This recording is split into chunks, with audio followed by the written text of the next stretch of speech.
Israel ने Iran पर बड़ा एयर स्ट्राइक कर दिया है। नाटेंज और फोर्डो जैसे सेंसिटिव न्यूक्लियर साइट्स को टारगेट किया गया है।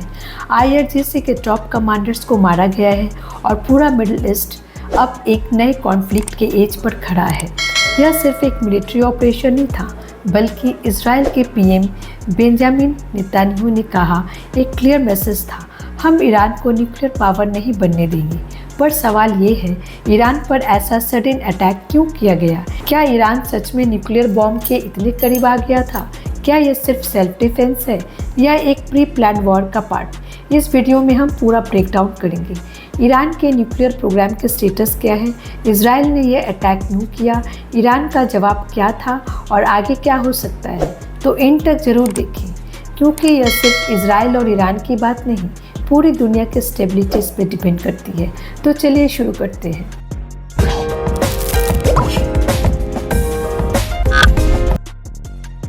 ईरान ने पिछले कुछ सालों में अपना न्यूक्लियर प्रोग्राम डेंजरसली आगे बढ़ा दिया है। International atomic energy agency IAEA के लेटेस्ट डेटा के मुताबिक ईरान के पास 60% तक एनरिच्ड यूरेनियम का रिकॉर्ड लेवल स्टॉक पाइल पे है, जो कि न्यूक्लियर बॉम्ब बनाने से सिर्फ एक कदम दूर है। एक्सपर्ट्स कह रहे हैं कि अगर ईरान चाहे तो वो 2-3 महीनों के अंदर एक क्रूड न्यूक्लियर वेपन तैयार कर सकता है। ईरान ऑफिशियली कह रहा है कि इसका प्रोग्राम सिर्फ पीसफुल एनर्जी यूज़ के लिए है, लेकिन अंडरग्राउंड न्यूक्लियर साइट्स जैसे फोर्डो और नाटेंज पे हो रहे एक्टिविटीज़ कुछ और ही बता रहे हैं।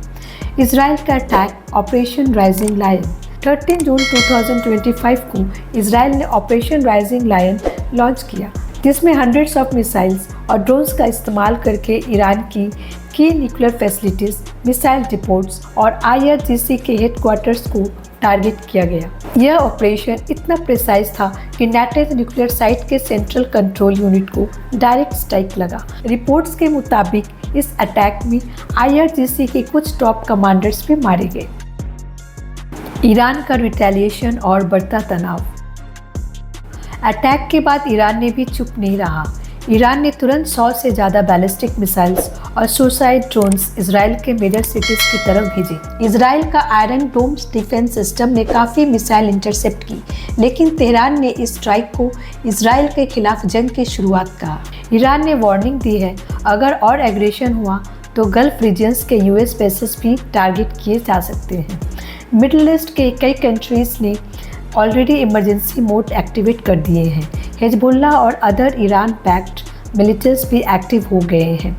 आगे क्या? वर्ल्ड वॉर का डर। इसराइल के लिए यह ऑपरेशन एक प्रीएम्प्टिव सेल्फ डिफेंस था, लेकिन ईरान के लिए यह एक डायरेक्ट डिक्लेरेशन ऑफ वॉर।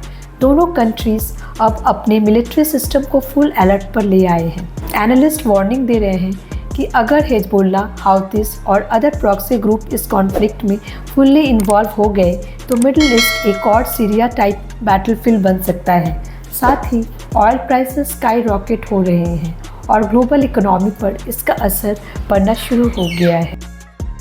तो अब जब इसराइल ने ईरान के न्यूक्लियर एम्बिशन पर डायरेक्ट स्ट्राइक किया है, तो सवाल ये है, क्या यह एक ज़रूरी कदम था या एक और बड़ी जंग की शुरुआत? मिडिल ईस्ट फिर से एक ऐसे मोड़ पर खड़ा है जहां एक छोटी सी चिंगारी पूरी दुनिया को जला सकती है। आपको क्या लगता है, ईरान का जवाब क्या होगा? क्या ये कॉन्फ्लिक्ट यहीं रुकेगा या आगे और बढ़ेगा?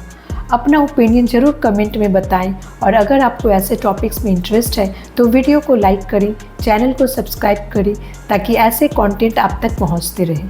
Thanks for watching.